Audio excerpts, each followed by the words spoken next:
he's here. And actually at his own temple, home he has a temple. That's a proper temple. So that was our first Gaudiya Math in Noida. Now there are other Gaudiya Maths also, but that was the first Gaudiya Math in Noida. So again, please welcome him. And Prabhuji was asking whether he should speak in Hindi or English. So I am telling him to speak mixed Hindi and English, so everyone can benefit. Okay, Hare Krishna.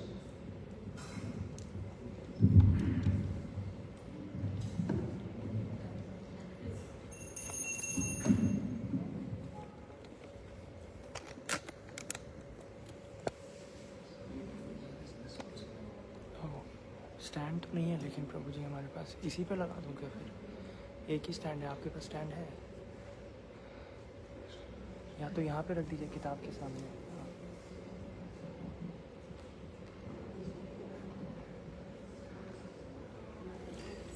आज सब हिंदी वाले लोग, आज सब हिंदी वाले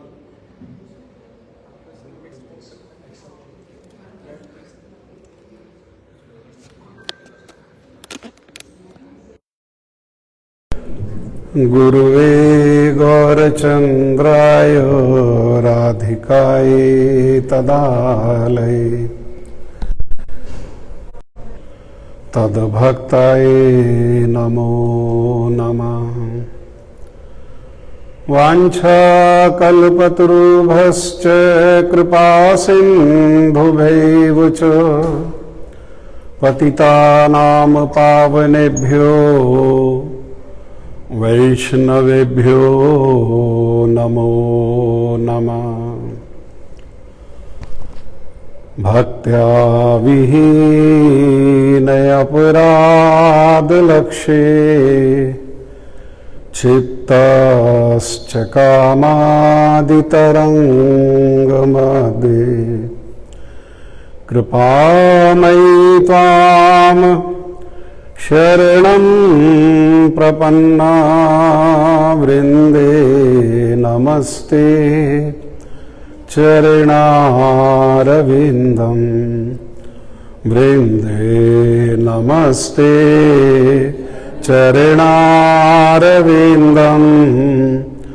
वृन्दे नमस्ते चरणारविन्दम्। श्री कृष्ण चैतन्य प्रभु नित्यानंद श्री अद्वैत गदाधर श्रीवासादि गौर भक्त वृंद। प्रेम से कहिए हरे कृष्ण कृष्ण कृष्ण हरे हरे, हरे राम राम राम हरे हरे। जो नहीं बोले वो भी बोल सकते हैं, और जो बोले हैं वो थोड़ा जोर से बोल सकते हैं, थोड़ा एनर्जी के साथ। हाँ, हरे कृष्ण कृष्ण कृष्ण हरे हरे, हरे राम राम राम हरे हरे। सो हिंदी और English. English katha will be like a body without a soul. So if you want the body with the soul, then it can be Hindi. है ना? How many of you cannot speak Hindi? One. Somebody can translate for him. Two. Okay, I will try to mix.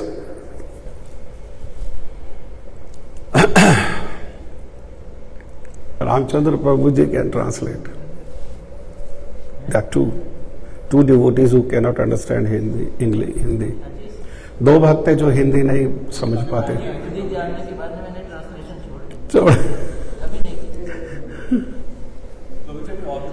अच्छा, ठीक है। I pay my millions and billions humble obeisance unto the lotus feet of my Diksha Guru, Nitya Lila Pravist Om Vishnupad Paramhansa Parivrajakacharya Astotrashat Yugacharya संबंध ज्ञान प्रदाता श्री श्रीमद् भक्ति वेदांत Srila Narayan Goswami Maharaj and pray for his mercy. And I also pay my humble obeisance unto the lotus feet of Srila Bhakti Vedanta Swami Maharaj, Srila Prabhupada, and beg for his mercy. My humble obeisance unto the lotus feet of Guru and Gauranga Guru Parampara, assembled devotees, Vaishnav, Vaishnavi, Mata, Bhai, Bहन, Prabhu.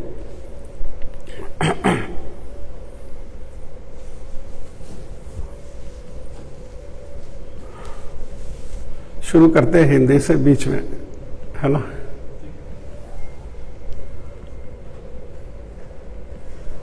आज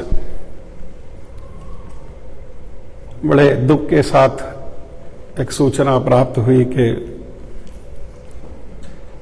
हमारे आचार्यों में से एक आचार्य श्रील गोपाल कृष्ण गोस्वामी महाराज उसा शरीर साक्षात अब यहाँ नहीं है। श्रील राय रामानंद जी को महाप्रभु ने एक प्रश्न किया, दुख मदे कौन दुख है गुरुतर। संसार में अनेक प्रकार के दुख हैं, उन दुखों में से सबसे बड़ा दुख कौन सा है? तो श्री राय रामानंद जी ने उत्तर देते हुए कहा, कृष्ण भक्त विरहा बिना दुख नाही देखी पर। कृष्ण भक्तों से जो विरह है उससे बड़ा और दुख संसार में कोई दुख नहीं है।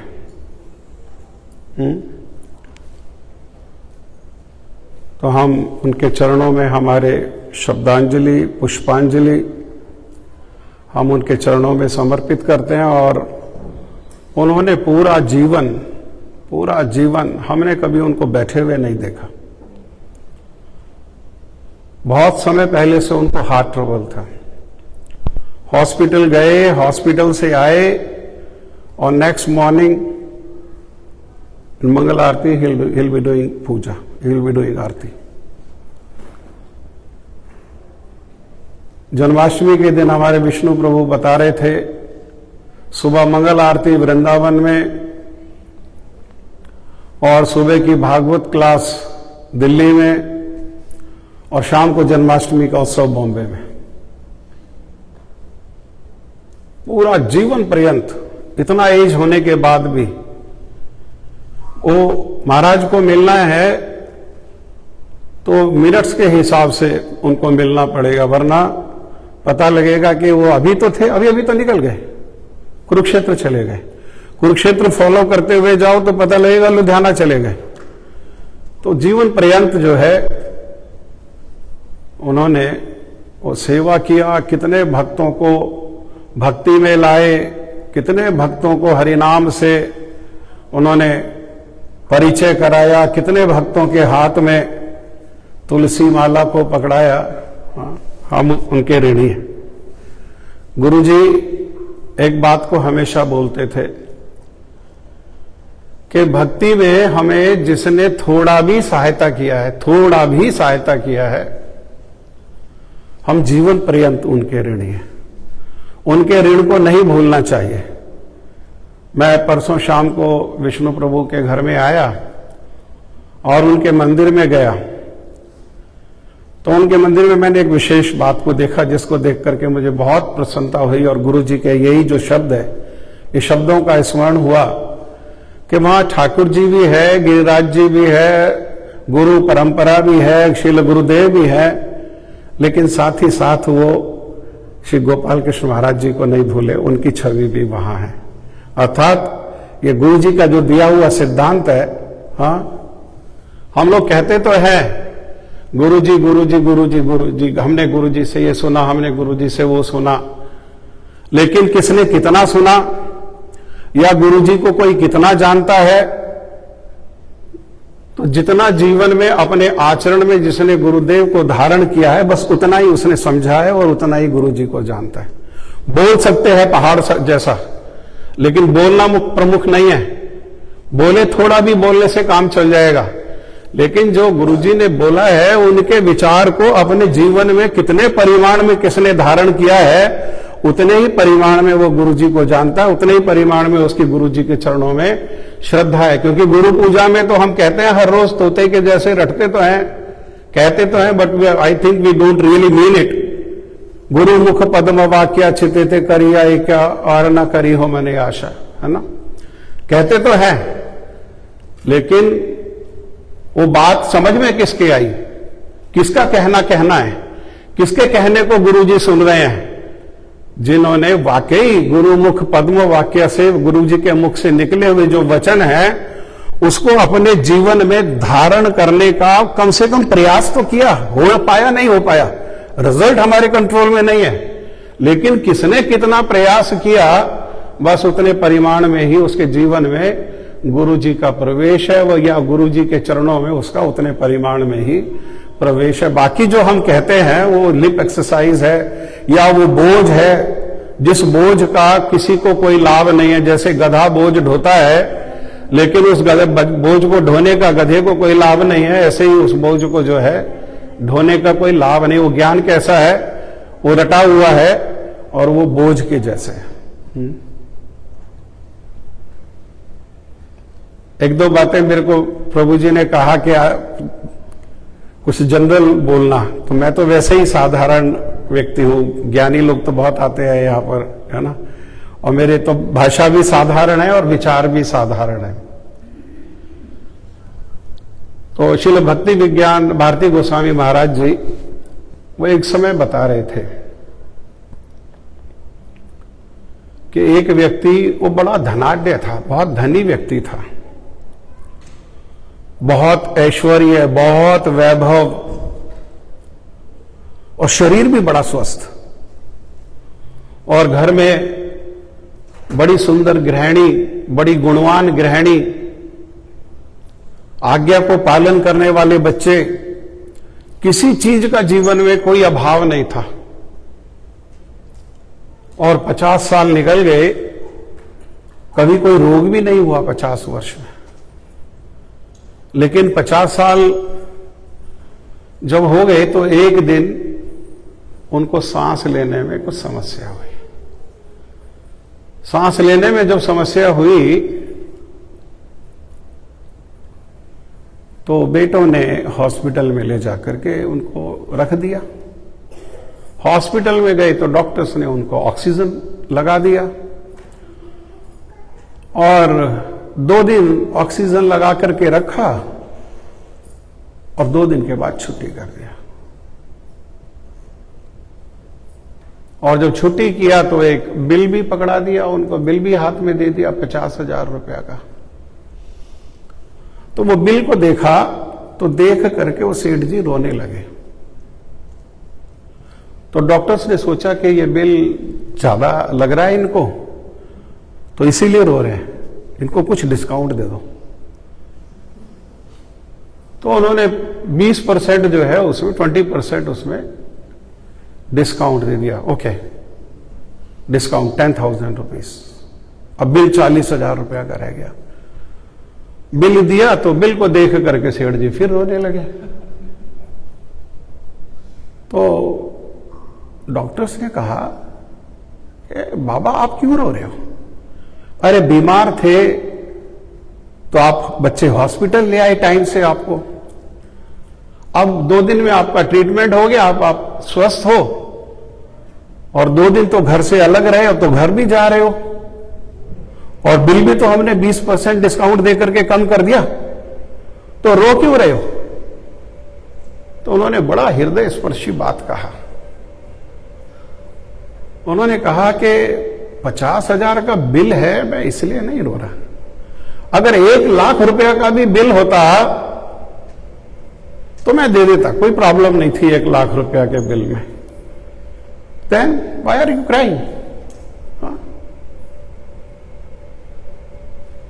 तो उन्होंने कहा देखो तुमने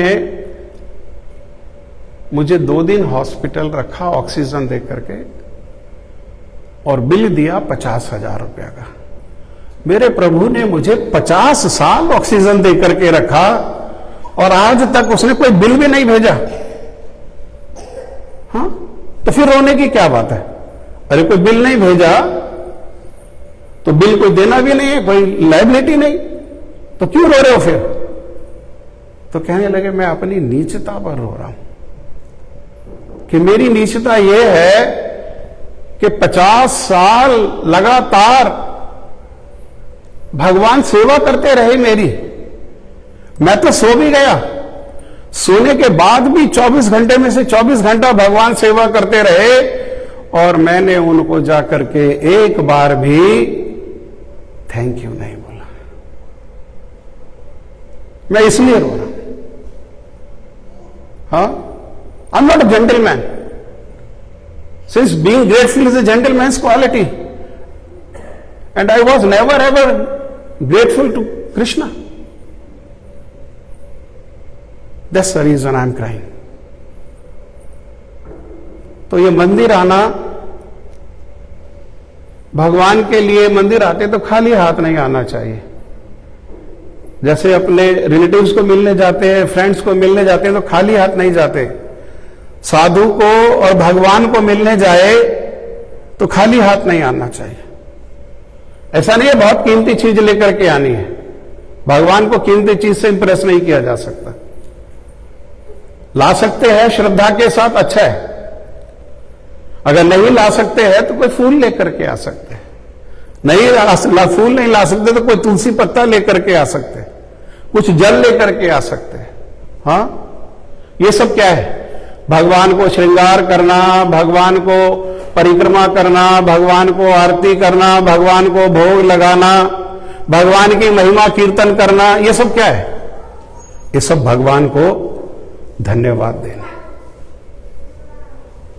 मोबिलाइज करना नहीं है भगवान को कि हम मोबिलाइज कर रहे हैं भगवान को, नहीं नहीं, ये तो सज्जनता है हमारी, सभ्यता है हमारी, सभ्य व्यक्ति है। हम तो इतने सभ्य हैं कि हमारा अपना रुमाल कहीं चलते हुए रास्ता में गिर जाए और कोई दूसरा उठा करके दे दे, रुमाल उसने हम अपने पास से नहीं दिया, बस रुमाल, या कह भी दे अरे तुम्हारा रुमाल, बस इतना कहने पर भी हाथ जोड़ करके धन्यवाद और क्या क्या शब्द, कितने भारी भारी अलंकृत शब्दों से हम जो है वो स्तुति करने लगते हैं, लेकिन भगवान को भूल जाते हैं।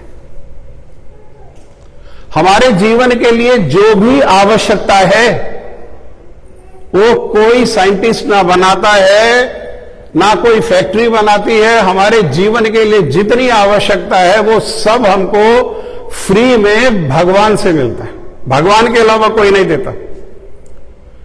सांस के लिए हवा चाहिए तो भगवान देते हैं, पीने के लिए पानी चाहिए तो कौन देता है? कौन देता है? म्यूनिसिपैलिटी।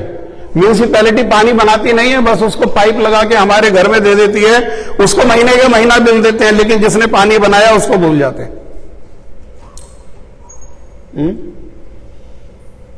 किसी ने कह दिया हो पानी, water contains 2 hydrogen and 1 oxygen, H2O, उनको कंधे पर बिठा लिया, चलो चलो चलो, nothing less than nobel prize, उनको नोबेल प्राइज। क्या किया है इन्होंने? इन्होंने क्या किया है? 2 हाइड्रोजन और 1 ऑक्सीजन है पानी में, है ना। अब अनपढ़ आदमी के लिए उसमें हाइड्रोजन है, ऑक्सीजन है, that's none of his business. हाँ, लेकिन इनके लिए ग्रेटफुल है हम, इनको नोबेल प्राइज देंगे। और जिसने पानी बनाया उसके प्रति कोई कर्तव्य हमारा है? हाँ, अरे आपको पता लग गया 2 हाइड्रोजन 1 ऑक्सीजन मिलकर के पानी बनता है, तो भाई क्यों फिर संसार में पानी का अभाव? क्या 2 हाइड्रोजन मिलाओ, 1 ऑक्सीजन उसमें डालो और पानी सप्लाई करो, नदियां बनाओ, नहर बनाओ। हाँ बनाओ, क्यों नहीं बनाते? हाँ, समर्स में तो यहां अमेरिका में जो साइंस का हब है और साइंटिस्ट का हब है, यहां भी कहते हैं वीक में 1 बारी पानी दो, है ना। कैलिफोर्निया में ड्राउट था, अरे बनाओ, 2 हाइड्रोजन मिलाओ और 1 ऑक्सीजन उसमें डालो और पानी मिलाओ। नहीं, वो पॉसिबल नहीं है। हमारी आवश्यकता की चीज ना कोई साइंस बना सकती है, ना कोई साइंटिस्ट बना सकता है, ना कोई फैक्ट्री बना सकती है। हमारे आवश्यकता की जितनी चीज है वो सब हमारे को भगवान ने दिया। कोई कहता है भगवान को एक्सेप्ट करने के लिए तैयार नहीं है। प्रभुपाद के भाषा में प्रभुपाद जी कहते थे रास्कल्स, भगवान को स्वीकार नहीं करेंगे। एक और आर्ग्यूमेंट ले आएंगे उसमें। आर्ग्यूमेंट क्या ले आएंगे? ये सब तो प्रकृति है, नेचर है, एग्रीड नेचर है, बिल्कुल पक्का नेचर है। लेकिन कभी विचार किया कि इतना दयालु, इतना कृपालु नेचर है किसका कि मां के गर्भ से जैसे ही बच्चे का जन्म होता है उसके पालन के लिए मां के स्तन में दूध आ जाता है? किसी साइंस की कृपा से आता है? हाँ, साइंटिस्ट के कुछ करने से आता है? अरे किसी का तो नेचर होगा ना, इतना दयालु, इतना कृपालु किसका नेचर है कि जब गर्भ में होते हैं तो गर्भ में मुख से नहीं खा सकते तब भी पालन कर देते हैं भगवान। जब गर्भ से बाहर आए दांत नहीं है तब भी पालन कर देते हैं भगवान, और जब दांत आ जाते हैं तो तब भी पालन कर देते हैं भगवान। किसका इतना दयालु नेचर है? हाँ, उसके प्रति कृतज्ञता की आवश्यकता है या नहीं है? At least once in a day हाँ हाथ जोड़ने की आवश्यकता है।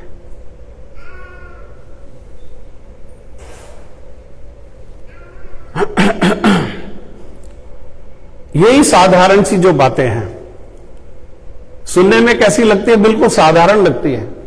यही साधारण सी बातें जो है, यही बताने के लिए साधु अपने जीवन को भी दांव पर लगा करके सब कठिनाइयों को लेकर के केवल यही बात बताने के लिए साधु जो है वो सारे संसार में आते जाते हैं। इन्हीं बातों के लिए साधु हमारे घर में आ जाते हैं। कुछ लोग कह सकते हो हमें आपकी क्या जरूरत है, सब तो लिखा हुआ है। सब लिखा है, नहीं लिखा है? सब तो लिखा हुआ है, तो लिखा हुआ वहां से पढ़ लेंगे, आपको आने की क्या आवश्यकता है? हाँ, तो तब ये बात को, विचार को समझो, क्या आवश्यकता है। दो पति पत्नी एक साथ रहते और दोनों में बहुत प्रेम था, लेकिन पति थोड़ा सा उसमें दोष था कि एक बार सो गया तो सो गया, कोई अलार्म लगाओ कुछ करो वो उठने वाला नहीं। कैसे उठाना पड़ता है उसको? झकझोड़ के उठाना पड़ता है, उठाओ उठाओ उठाओ उठाओ, तब जाकर के उठता है। एक दिन ऑफिस में गया और ऑफिस में गया तो वहां पर ट्रेवल डेस्क से टिकट आ गया, कल सुबह आपको अर्ली मॉर्निंग ट्रेवल करना है। ठीक है, समस्या तो कोई है नहीं, घर में वाइफ है, वाइफ को बोल देंगे और वाइफ क्या करेगी, वो सुबह उठा देगी। लेकिन घर में गए तो घर में जाते ही प्रेम कलह हो गया, झगड़ा हो गया। और जैसे ही झगड़ा होता है तो माताजी लोगों का स्वभाव है, विशेषकर भारतीय मूल की माताजी का स्वभाव है, मुझसे बात मत करो, मुझसे बात मत करो, मेरे से बात नहीं करना। अब बातचीत बंद हो गई। अब बातचीत बंद होने से माताजी का तो कोई नुकसान है नहीं, लेकिन इसको तो सुबह जाना है, इसका कैसे गुजारा होगा? ये सुबह उठेगा कैसे? सारा तो नुकसान इसका है। लेकिन जो पहले बोलेगा उसकी तो नाक नीची हो जाएगी, है ना? जो पहले बोलना शुरू करे मतलब गलती उसकी, उसको बोलना पड़ेगा सॉरी। तो दोनों अपने अपने जगह पर टिके हुए हैं, नहीं बोले। लेकिन पति ने एक युक्ति निकाली, जहां वो उसके वाइफ को किचन में कुकिंग करती थी, उसके सामने उसने लिख करके रख दिया, पेस्ट कर दिया, सुनो जी मुझे सुबह फ्लाइट पकड़नी है, आप मुझे 4 बजे उठा देना। दोनों ने डिनर किया और खा करके और सो गए। और सो गए तो 4 बजने में 5 मिनट पर पत्नी उठी और उसने एक कागज लिया और उसने एक पेन लिया और लिख दिया, सुनो जी 4 बज गए, आपकी फ्लाइट निकल जाएगी, आप उठ जाओ। और जहां वो सो रहा था उसके सामने उसने पेस्ट कर दिया।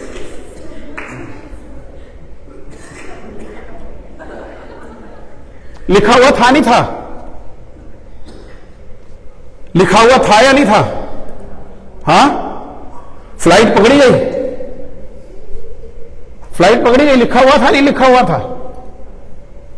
तो शास्त्र तो लिखे हुए हैं, लेकिन जैसे लिखा हुआ होने पर भी वो उठा नहीं और उसकी फ्लाइट निकल गई, ऐसे ही लिखा हुआ होने पर भी हमारा जीवन निकल जाता है और हम जो है फ्लाइट, जो वास्तविक जो फ्लाइट है, कौन सी फ्लाइट? जो गोलोक धाम को जाने वाली है, जो भक्तों के बीच में लेकर के जाने वाली है, जो विशेषकर गुरुदेव के चरणों में ले जाने वाली है, वो फ्लाइट हमारी निकल जाती है। इसके लिए साधु आते हैं। किसके लिए साधु आते हैं?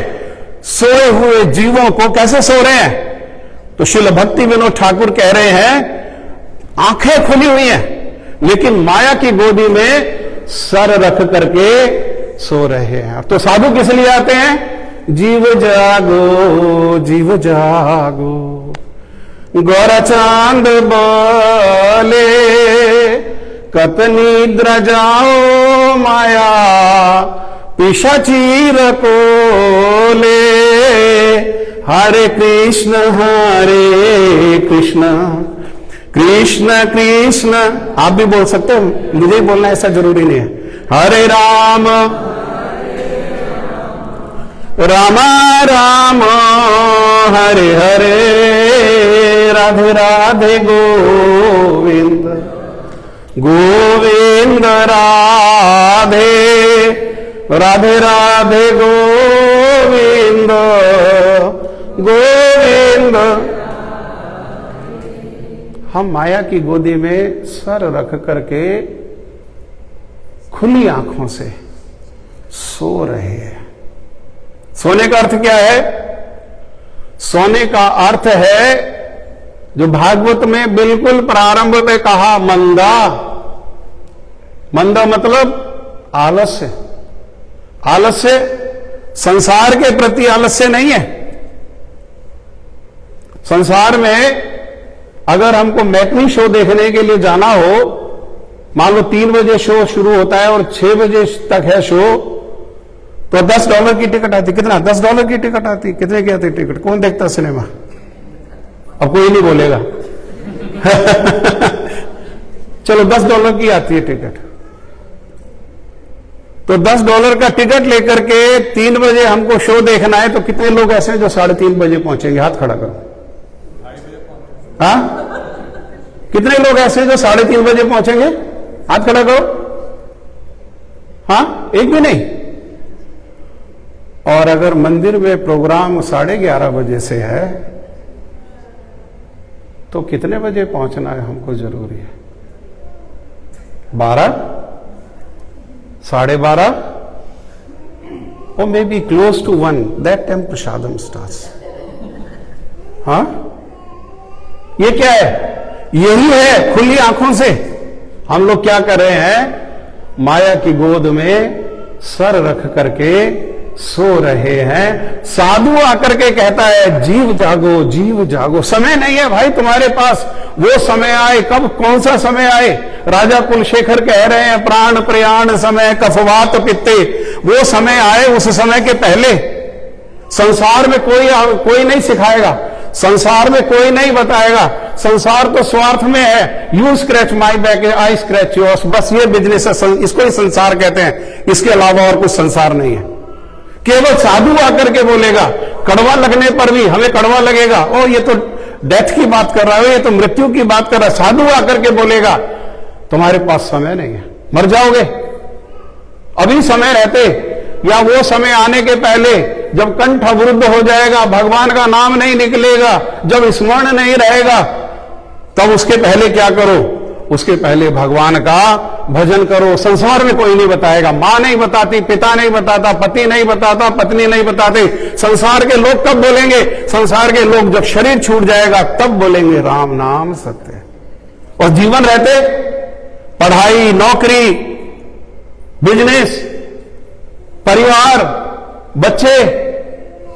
हाँ, ये हमारा ये मतलब नहीं है कि पढ़ाई नहीं जरूरी है। हम पढ़ाई के अगेंस्ट नहीं है। हमारा ये बिल्कुल मतलब नहीं बिजनेस जॉब जरूरी नहीं है, हम उसके भी अगेंस्ट नहीं है।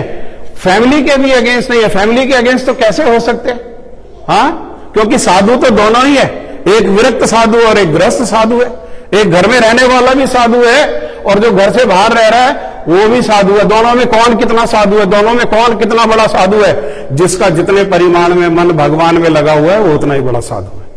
घर में है तो घर में साधु है, और विरक्त है तो विरक्त साधु है। कपड़े से कोई फर्क नहीं पड़ता, लाल है, सफेद है, पीला है, नीला है, कोई फर्क नहीं पड़ता।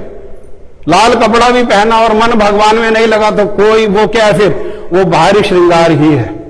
अगर मन भगवान में नहीं रंगा और कपड़े रंग गए तो उसका कोई लाभ नहीं है। मूल क्या है? मूल तो मन को भगवान में रंगना ही ये मूल है। जिसका जितने परिमाण में मन भगवान में लगा हुआ है, हाँ, उतने परिमाण में। आज्ञा तो महाप्रभु की दोनों के लिए एक ही है, दोनों के लिए अलग अलग थोड़ी है। महाप्रभु ने तो दोनों के लिए कहा, ग्रहे थाको बने थाको सदा हरि बोले डाको। पुकारो भगवान को, घर में हो तो घर में रह करके पुकारो, और वन में हो तो वन में रह करके पुकारो। हाँ,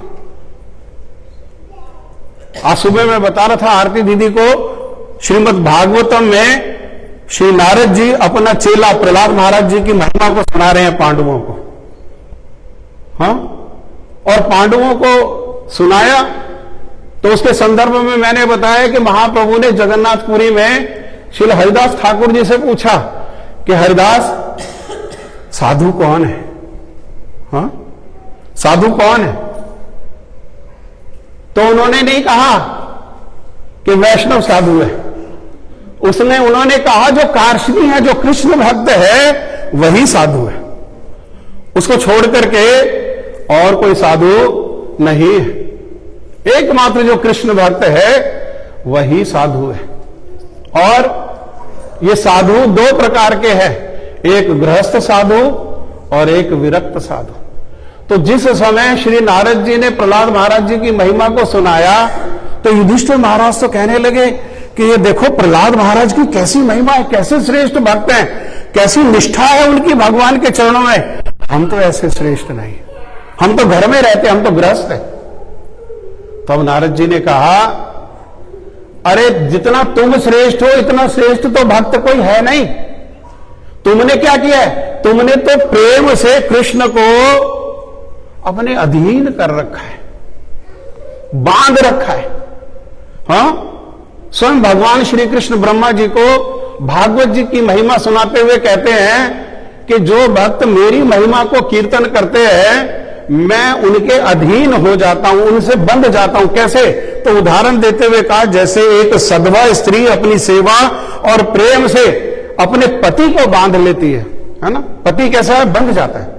शादी के पहले कैसे बंधता है? समझो कैसा बंधा, बंधे हुए की स्थिति कैसी होती है उसको समझो।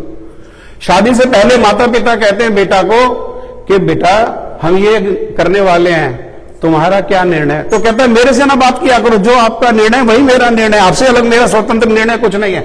आप जो करोगे मैं उसी में शामिल हूं। और शादी कर दो और उसके बाद पूछो कि बेटा हम ऐसा करने वाले हैं, तुम्हारा क्या निर्णय है? तो आप नहीं कहेगा जैसा आपका निर्णय वैसा मेरा निर्णय, जो आप करोगे भाई मैं, क्या कहेगा? सोच के बताऊंगा। क्या सोचना है उसको? सोचना क्या है? बोलो क्या सोचना है? पत्नी को पूछना है उसने। क्यों? अब इतना बंध गया कि उसके बिना आदेश के हिल नहीं सकता। उसने क्या किया? उसने प्रेम से और सेवा से क्या किया? को बांध लिया। ऐसे ही तुमने क्या किया है? प्रेम से और सेवा से उन भगवान को बांध रखा है। हाँ, उनको बांध रखा है। साधारण में नियम है कि गृहस्थ लोग साधु के आश्रम में जाते हैं, वहां कथा कीर्तन सिद्धांत रस आदि विचार को लेने के लिए अपने जीवन के मंगल के उद्देश्य से जाते हैं। नारद जी कह रहे हैं युधिष्ठिर महाराज को। लेकिन वही साधु तुम्हारे दरवाजा के बाहर लाइन लगा करके पंक्तिबद्ध होकर के खड़े रहते हैं। क्यों? क्योंकि उन साधु के जो लक्ष्य है वो भगवान, वो द्वारका में परिवार है उनका, 16,108 पत्नियां हैं, 10-10 लड़के हैं, एक लड़की है, माँ है, पिताजी है, बड़ा भैया है, छोटी बहन है, भाभी है। सब होते हुए भी उनका मन वहां नहीं लगता, वहां नहीं रहते। वो कहां रहते हैं? तुम्हारे घर में आकर के रहते हैं। और साधु अपने आश्रमों को छोड़ करके, आश्रमों को छोड़ के वैसे भी आते हैं। गर्गाचार्य जी जब आए इन दोनों बच्चों का नाम रखने के लिए, कृष्ण बलराम का नाम रखने के लिए, तो तब नंद बाबा ने बड़ा प्रसन्न होकर के और उनको जो है स्वागत किया, और उनके स्वागत में कहा कि क्या आप किस लिए आ जाते हो, अपने अपने आश्रमों को छोड़ के किस लिए आ जाते हो? तो कहा निर्णाम गृहिणाम दीन चेतसाम, हमारे जैसी जो दीन चेतना है, ऐसे जो लोग हैं जो घर में रहते हैं, उनके पास आप स्वयं चल करके आ जाते हो। किस लिए? निश्रेय यशाय। श्रील विश्वनाथ चंद्र ठाकुर पाद जी ये निश्रेय यशाय जो शब्द है, इसकी चर्चा करते हुए कहते हैं कि सब प्रकार से गृहस्थों के मंगल के उद्देश्य से ही साधु आ जाते हैं घर में बैठे बिठाए। लेकिन यहां क्या कह रहे हैं नारद जी? नारद जी कह रहे हैं साधु तो आए हैं, लेकिन तुम्हारे मंगल के उद्देश्य से नहीं आए हैं। अरे तुम्हारे मंगल का तो मूल जो है वो तुम्हारे घर में, सारे संसार के मंगल का जो मूल है, परम परात्पर परतत्व वही भगवान, वो कहां है? वो तुम्हारे घर में है।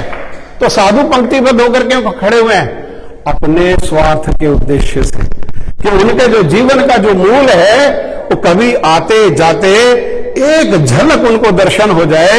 इसीलिए क्या है? इसीलिए वो साधु अपने आश्रमों को छोड़ करके आते हैं। तो भगवान कहेंगे तो गीता में तो अपना ऊपर के 2 बटन खोल के बड़ी बड़ी बातें करते हैं कि मैं इसलिए आ गया, मैं इसलिए आ गया, धर्म की स्थापना के लिए आ गया, भक्तों के प्रेम के लिए आ गया। इसके लिए एकमात्र जो श्रील भक्ति विनोद ठाकुर ने कहा, भगवान के आने का हम लोगों के लिए एकमात्र जो उद्देश्य है, वो उद्देश्य है जीवेर कारण आसिया प्रपंचे लीला कैला सुविस्तार गोपीनाथ मम निवेदन सुनो। इस प्रपंच में भगवान को आने की कोई आवश्यकता नहीं है, लेकिन वो इस प्रपंच में नहीं उनके आने के योग्य होने पर भी इस प्रपंच में एकमात्र हमारे मंगल के उद्देश्य से आते हैं। ऐसे ही साधु भी हमारे मंगल के उद्देश्य से आते हैं। उनका और कोई अगर साधु है तो, अगर कोई और दूसरे उद्देश्य के लिए चला है ना, महाप्रभु ने तो मना किया। महाप्रभु ने तो हमारे धारा है उसमें तो बोला, ना धनम ना जन्म ना सुंदरी कविताओं व जगदीश कामय, सब बोला, कुछ नहीं चाहिए। वृत्रसुर ने भी स्तुति करते हुए यही कहा, न नाक पृष्ठम न च पारमेष्टम न सार्वभौमम न रसातिपत्यम न योग सिद्धि, सब कुछ नहीं चाहिए। साधु एकमात्र आता है जीवों के मंगल के उद्देश्य से। उस जीवों के मंगल का जो है, उसी में साधु का अपना हित भी उसी में निहित है, उसी में मिला हुआ। और किसी उद्देश्य के लिए साधु आता है तो वो साधु नहीं है, फिर वो स्वादु है। उसके लिए स्वाद अभी सार में बाकी है, स्वाद से पेट अभी उसका भरा नहीं है ना। और किसी भी उद्देश्य के लिए आएगा तो वो स्वादु है। साधु आएगा तो किस लिए आएगा? हमें बार बार याद दिलाने के लिए, भजिबो बलिया ऐसे संसार भीतरे पड़िया रहिला तुमी अविद्यार भारे, जीव जागो जीव जागो। गौरा चांद बाले कत निद्र जाओ माया विश्व चीर को ले। हरे कृष्ण सब बोलो, कृष्ण कृष्ण हरे हरे, हरे राम राम राम ओ राधे राधे गोविंद गोविंद राधे, श्री राधे राधे गोविंद। 12:40 हो गया।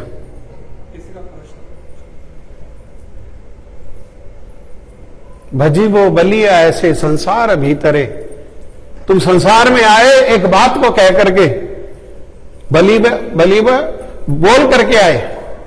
क्या करोगे? क्या करूंगा मैं? भजी वो, मैं भजन करूंगा प्रभु, आपका भजन करूंगा, कुछ और नहीं करूंगा। क्यों? क्योंकि वहां छोटा सा गर्भाशय है, छोटा सा यूट्रस है, उसके अंदर अंधेरा है, उसके अंदर गर्म पानी है, ठंडा नहीं है, उसमें लटका हुआ है। कैसे लटका हुआ है? भगवान कपिल देव अपनी मैया देवहूति को बताते उल्टा लटका हुआ है। और वहां पर छोटे छोटे दूसरे जीव हैं, वो क्या करते हैं, अभी स्किन नहीं है, अभी केवल मांस आया हड्डियों के ऊपर, और वो जीव उसको नोच नोच करके खाते हैं। उसी समय मैया का, देखो प्रकृति का कैसा क्रूअल नियम है, उसी समय मैया का इच्छा होती है कुछ मिर्च खाए, मसाला खाए, कुछ खट्टा खाए, है ना, गोलगप्पे चाट किथे, है ना, खट्टा खाए ना, और वो खट्टा खाती है, तीखा खाती है, और वो जाकर के गर्भाशय में जो बच्चा है उसके मांस लगता है, बच्चा छटपटा करके मूर्छित हो जाता है, मूर्छित होकर के गिर जाता है। मां कहती है, कभी तो कहेगी आज तो चंचलता है, घूम रहा है, कभी कहेगी आज घूम ही नहीं रहा, आज कोई एक्टिविटी नहीं, क्या हुआ, अरे मूर्छित पड़ा हुआ है, कैसे घूमेगा, वो तो सांस भी नहीं ले सकता, उसको तो चेतना भी नहीं है, वो अचेतन होकर के पड़ा हुआ है। किसके कारण, जो मां सबसे ज्यादा बच्चे को प्रेम करती है, अपना जीवन दे करके, जीवन की बाजी लगा करके, अपने खून से सींच करके जो मैया उसको जन्म देती है, उसी मैया के कारण आज जीवन क्या है, वो कष्ट में हो गया और मृत प्राय होकर के पड़ा हुआ। वहां भी कौन रक्षा करता है, कौन सहायता करता है, वहां कौन बचाता है, वहां पर जाकर के कोई मशीन लगाई हमने,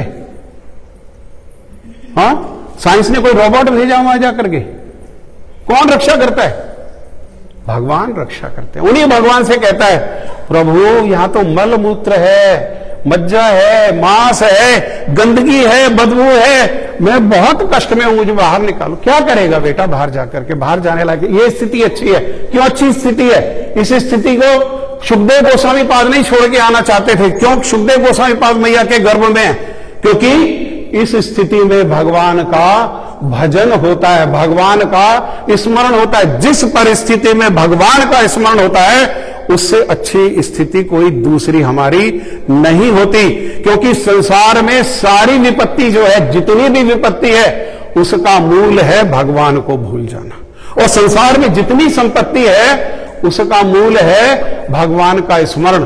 तो जिस देश में, जिस भेष में, जिस परिवेश में भगवान का स्मरण हो, वही जीवन की स्थिति जो है वो सबसे अच्छी है। और जिस स्थिति में भगवान का विस्मरण हो जाए, वह स्थिति हमारी शत्रु है।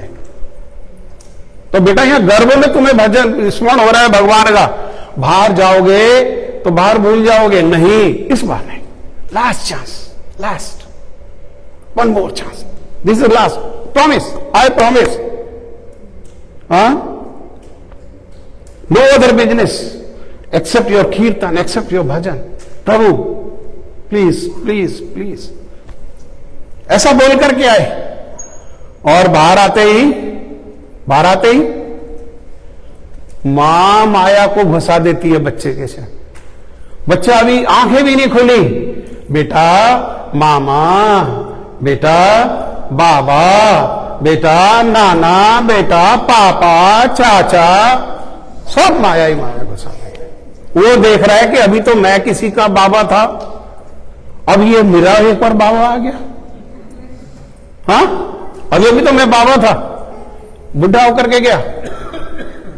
भजी बो बलिया, ऐसे हम लोग सब लोग संसार में इसी प्रकार से बोल करके आए हैं, और संसार के वचन को तो हम बड़े अच्छे से निभाते हैं, लेकिन भगवान को दिया हुआ जो वचन है उसको माया के प्रभाव के कारण हम भूल जाते हैं। इसीलिए साधु क्या करते हैं, हमें वापिस आकर के, बार बार आकर के कटु वचन बोल करके, अपना तिरस्कार सहन करके, अपना अपमान भी सहन करके, एकमात्र जो है हमारे मंगल के लिए ही साधु आते हैं। हमारे आप सभी लोगों का बहुत बहुत धन्यवाद, और स्पेशली उन लोगों का धन्यवाद। I am very grateful to those who don't understand Hindi but still they are sitting here. I'm very grateful to them. Maybe somebody may translate to them, at least the essence of the katha can be translated. Vishnu Prabhu ji का बहुत धन्यवाद, रामचंद्र प्रभु, मंदिर management, मंदिर का बहुत बहुत धन्यवाद, आपने हमें समय दिया, आपकी बहुत बहुत कृपा। एक आखिरी वाक्य, समय तो हो गया, एक आखिरी वाक्य है, एक आखिरी वाक्य है कि आप मंदिर में आए हो, और ये मंदिर कैसा है, ये मंदिर जैसा स्त्री को पीहर अपना प्रिय होता है, उससे भी ज्यादा प्रिय स्थान है। क्यों? क्योंकि यहां जो भगवान है उनको छोड़ करके संसार में हमारा दूसरा और कोई है नहीं। संबंध तो बहुत है, दुनिया का मेला है, लेकिन मेले में हर जीव अकेला है। तो यहां मंदिर में आकर के, अपने पिता के स्थान में आके, अपने प्रभु के स्थान में आकर के खाली हाथ नहीं जाना, हाथ झाड़ करके नहीं जाना। कथा में जो सुना है, जो आपके हृदय को स्पर्श किया है, थोड़ा या ज्यादा उसको सूत्र बना करके ले जाना और जीवन में आचरण करने का प्रयास करना। बड़ा साधारण है, हमारे ब्रज में बड़े साधारण रूप में कहा, आओ तो राधे राधे और जाओ तो, बोल सकते हैं? कौन बोल सकता है? Let me. आओ तो और जाओ तो और गाओ तो और खाओ तो, राधे का नाम अनमोल बोलो, वो श्यामा का नाम अनमोल बोलो। एटलीस्ट कम से कम ये तो साथ लेकर के जाना। ठीक, धन्यवाद।